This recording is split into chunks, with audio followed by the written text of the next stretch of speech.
Bonjour, c'est So qui vous parle. Les militaires qui dirigent le Mali aujourd'hui ont interdit tous les partis politiques.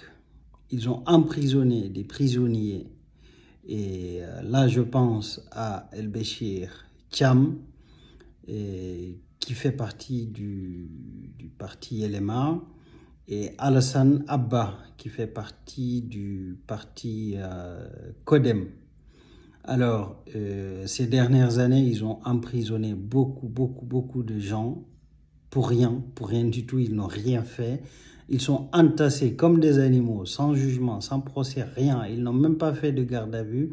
Ils les ont pris, ils les ont jetés dans des prisons où il y a beaucoup de maladies. Ils ne mangent pas, et ils ne mangent pas assez, énormément de maladies. Ils ne se soignent jamais. Et c'est une catastrophe. Et voilà. Donc, ces dernières années, c'est ce qui se passe au Mali.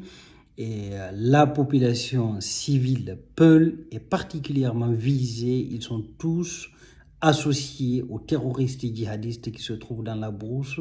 Donc, sans réfléchir, sans distinction, ils abattent tous les Peuls qu'ils voient, que ce soit dans la brousse, dans les villages, dans les villes. C'est inacceptable, c'est inadmissible. Nous ne l'acceptons pas. Nous le condamnons et, je vous le dis, quand ils vont quitter le pouvoir, quand ils seront dégagés du pouvoir, ils seront tous jugés par les crimes qu'ils ont commis, que ce soit au Burkina, au Mali, et voilà, c'est horrible. Et je ne sais pas comment, je ne sais pas d'ailleurs pourquoi ces pays se sont retrouvés dans du racisme comme ça envers des communautés, entre eux, voilà. Depuis très longtemps, et la communauté Touareg nous disait toujours qu'ils sont victimes du racisme. On avait du mal à les croire, Mais ces dernières années, nous avons tout compris. D'après ce que les Peuls ont vécu ces dernières années, nous avons compris. Donc, effectivement, ce racisme a pris de l'ampleur en Afrique, dans le Sahel.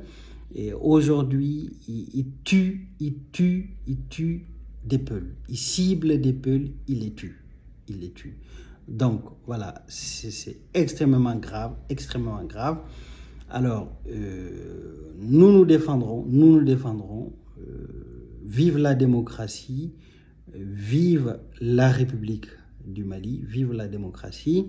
Par tous les moyens, nous allons dégager ces militaires et pour revenir à l'ordre constitutionnel, qu'il le veuille ou pas, tôt ou tard, et l'ordre constitutionnel reviendra.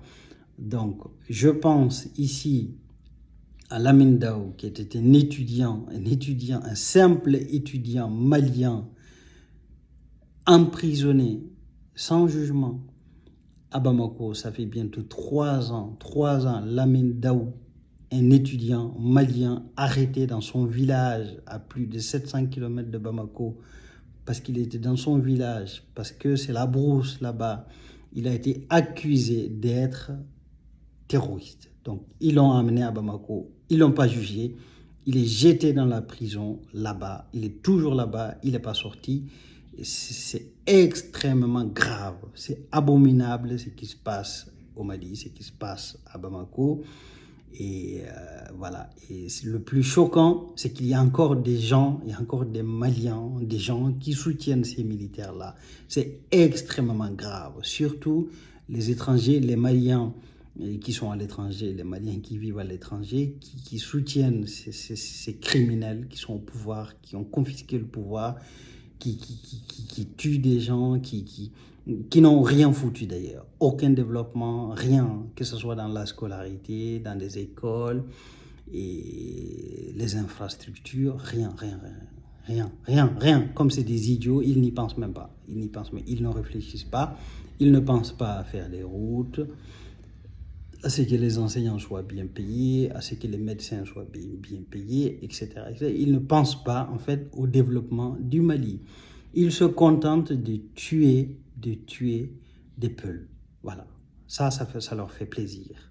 Soi-disant que Et il y a des djihadistes Peuls, donc tous les Peuls sont des djihadistes, alors qu'ils ignorent, qu'ils oublient complètement que les Peuls sont extrêmement nombreux, répandus dans plusieurs pays dans le monde. Donc, et voilà, je ne comprends pas, je ne sais pas pourquoi ils assimilent tous les Peuls aux djihadistes. Voilà, et c'est du racisme, c'est ce qu'on vit aujourd'hui au Mali. Et il est temps qu'ils dégagent ces militaires, il est temps qu'ils dégagent du pouvoir. Voilà, il est temps qu'ils dégagent du pouvoir. Et nous, les Maliens qui sommes conscients, les intellectuels maliens n'accepteront jamais, au grand jamais, au prix de leur vie, ils n'accepteront pas ça. Donc voilà, je vous remercie. Merci beaucoup. La lutte continue.